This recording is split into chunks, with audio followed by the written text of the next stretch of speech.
Hôm qua chúng ta đã nói đến, vợ cả lang thang trong núi đã mấy ngày liền, đồ người quay phim mua cho mẹ con chị cũng đã ăn hết rồi. May mà gặp được người tốt bụng, anh mang đến lều và vài củ khoai cho chị.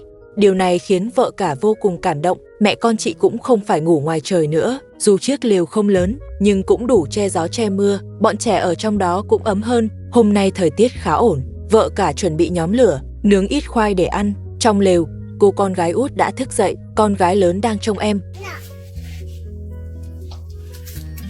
Lúc này người tốt bụng vẫn chưa yên tâm nên lại quay trở lại nơi này. Anh thấy vợ cả bình an vô sự, liền nói với chị rằng khu vực này là phần hạ lưu của dòng sông. Nếu thượng nguồn mưa lớn, nước sẽ dồn xuống theo dòng và nơi này sẽ cực kỳ nguy hiểm. Anh khuyên vợ cả nên chuyển đến chỗ an toàn hơn. Vợ cả cũng không hiểu rõ lắm nên người tốt bụng cầm lều đi trước, bảo chị cứ đi theo ông là được. Dòng sông toàn đá to, con gái lớn đi rất khó khăn. Vợ cả bảo con nằm lên lưng rồi cõng con đi tiếp. Vợ cả cao lớn khỏe mạnh, sức lực thì nhiều, làm việc nặng như vậy với chị không có vấn đề gì.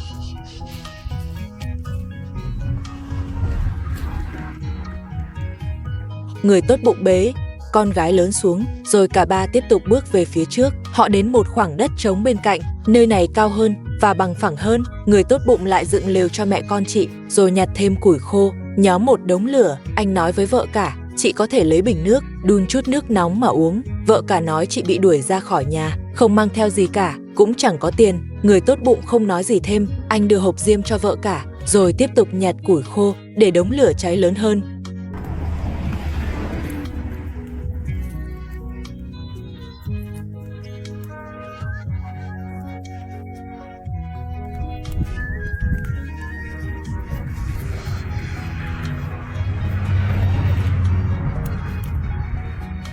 Người tốt bụng vừa nhặt củi, vừa trò chuyện với con gái lớn. Nhìn con gái lớn có vẻ rất lạnh, bé đứng bên đống lửa liên tục sưởi ấm. Lúc này gió cũng bắt đầu mạnh hơn. Người tốt bụng thấy vợ cả ôm con nhỏ, ngồi mãi trong lều không ra ngoài, thật sự rất tội nghiệp. Anh liền hỏi chị còn thiếu thứ gì không. Vợ cả nói với anh rằng con gái út con nhỏ cần uống sữa bột, nhưng lại thiếu bình nước để đun nước và thiếu một chút đồ ăn. Người tốt bụng bảo chị cứ đợi ở đây, rồi anh vội vàng rời đi.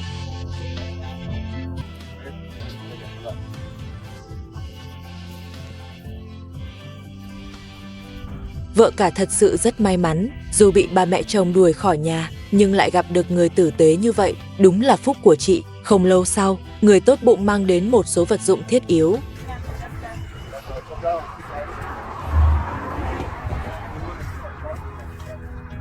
Anh dặn dò vợ cả vài câu rồi rời đi. Vợ cả lấy tất cả đồ anh mang đến ra xem, thứ từ dầu, muối, gia vị, cái gì cũng có, còn có cả một cái bình nước. Giờ thì vợ cả đã có thể đun nước cho con uống sữa bột rồi.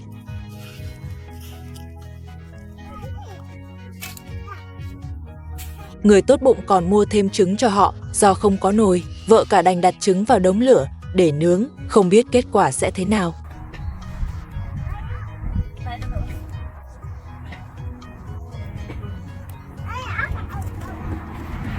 Vợ cả mở chiếc túi người tốt mang đến, bên trong là một số quần áo, không biết khi mặc vào có vừa không. Đêm ở vùng núi rất lạnh, người tốt bụng đúng là nghĩ rất chu đáo.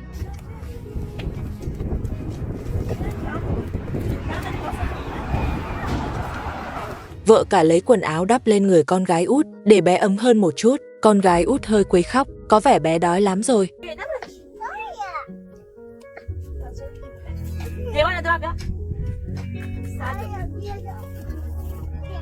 Chú chó lại chạy đến, vẫy đuôi liên tục. Nó có lẽ nghĩ vợ cả đang nấu ăn, nhưng bây giờ không có gì để cho nó ăn cả.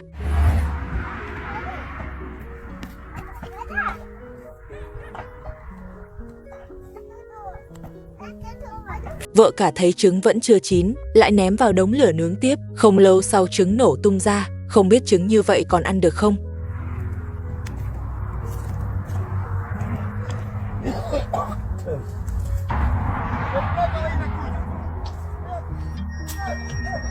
Hôm qua chúng ta nói đến, vợ cả nhận được sự giúp đỡ từ người tốt bụng. Anh đã mang cho chị một số đồ dùng thiết yếu. Bé gái út cũng đã được uống sữa bột. Còn ở bên kia, người quay phim vẫn không nói địa điểm của vợ cả cho ông bố chồng biết. Ông bố chồng đã về nhà được 2 ngày rồi, nhưng vẫn chưa tìm thấy vợ cả. Sức khỏe của ông cũng không tốt, ông không thể ngày nào cũng lên núi tìm được, nên ông càng tức giận.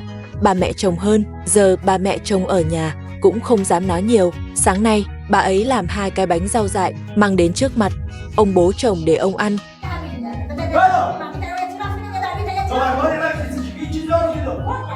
Ông bố chồng nhìn đĩa đồ ăn thì mất luôn cảm giác muốn ăn. Ông hỏi bà mẹ chồng, bà làm cái gì thế này, nhìn như một cục xanh lè. Bà mẹ chồng nói, ông ráng mà ăn đi, tôi cũng đâu có biết nấu ăn, bây giờ tôi chịu nấu cho ông, đã là tốt lắm rồi. Nếu ông thấy khó ăn thì đi tìm vợ cả về mà ăn. Ông bố chồng nghĩ cũng đúng, nếu không ăn no sẽ không có sức đi tìm vợ cả. Ông cũng không để ý ngon hay dở, cứ ăn cho no trước đã. Bà mẹ chồng dọn dẹp xong việc nhà rồi cũng đi lại. Ông bố chồng nói với bà, ăn xong ông sẽ tiếp tục đi tìm vợ cả. Không biết các cháu giờ ra sao rồi. Bà mẹ chồng nói, ông tìm 2 ngày rồi còn gì, có thấy đâu, họ chắc chắn không ở trên núi đâu, hôm nay nghỉ đi. Ông bố chồng bảo bà ăn nhanh lên, ăn xong còn có việc phải làm.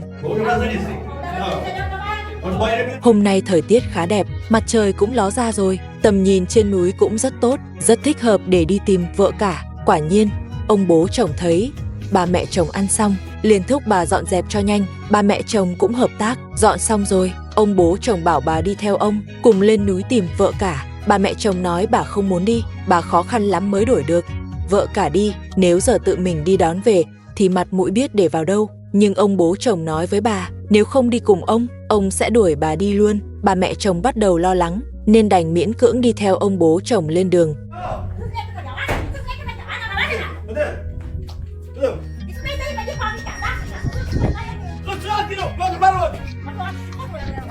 Thời tiết ở đây rất thất thường, vừa nãy còn trời xanh nắng đẹp, giờ đã bị mây đen che kín rồi. Ông bố chồng bắt đầu lo cho vợ cả, nếu trời đổ mưa, bọn trẻ trên núi sẽ càng vất vả hơn. Ông liền thúc bà mẹ chồng đi nhanh hơn.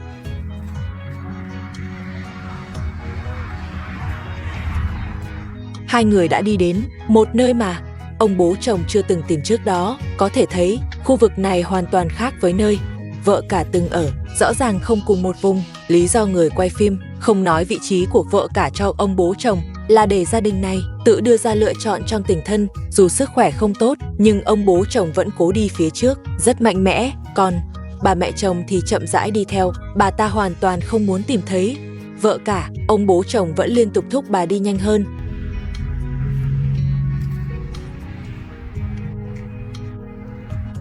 Ông càng thúc, bà mẹ chồng càng đi chậm, bà ta còn kêu đau chân. May mà ông bố chồng nhìn thấy một nhóm thanh niên đang nhóm lửa nên đến hỏi thăm. Ông hỏi họ có thấy vợ cả và 2 đứa nhỏ không. Sau đó ông mô tả dáng vẻ và đặc điểm của vợ cả cho họ nghe.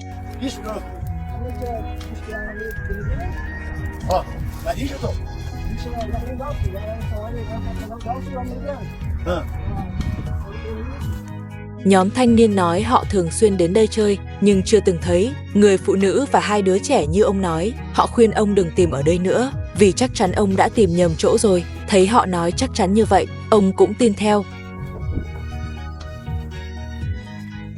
Ông bố chồng lại tiếp tục lê bước tìm kiếm, đi mà chẳng biết hướng nào. Còn bà mẹ chồng thì vẫn chậm rãi theo sau. Trên núi thời tiết khá lạnh, ông bố chồng nhặt vài cành cây rồi đốt lửa sưởi. Dù gì ông cũng đã lớn tuổi, cần giữ sức khỏe cho mình. Còn bà mẹ chồng thì không thấy lạnh, vẫn đi qua đi lại, nhìn ngó xung quanh liên tục.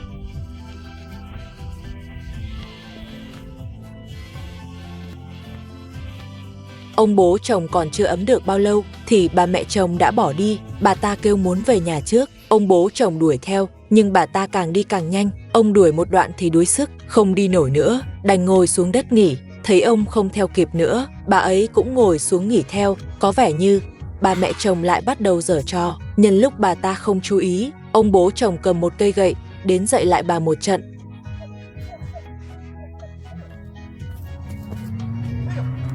Sau khi bị giáo huấn, bà mẹ chồng ngoan hơn hẳn. Ông bố chồng cũng sợ cơ thể mình chịu không nổi nên quyết định quay về trước rồi tính tiếp. Có lẽ vợ cả vẫn phải chịu khổ thêm 1 ngày nữa trên núi. Ngày mai chúng ta cập nhật tiếp nhé.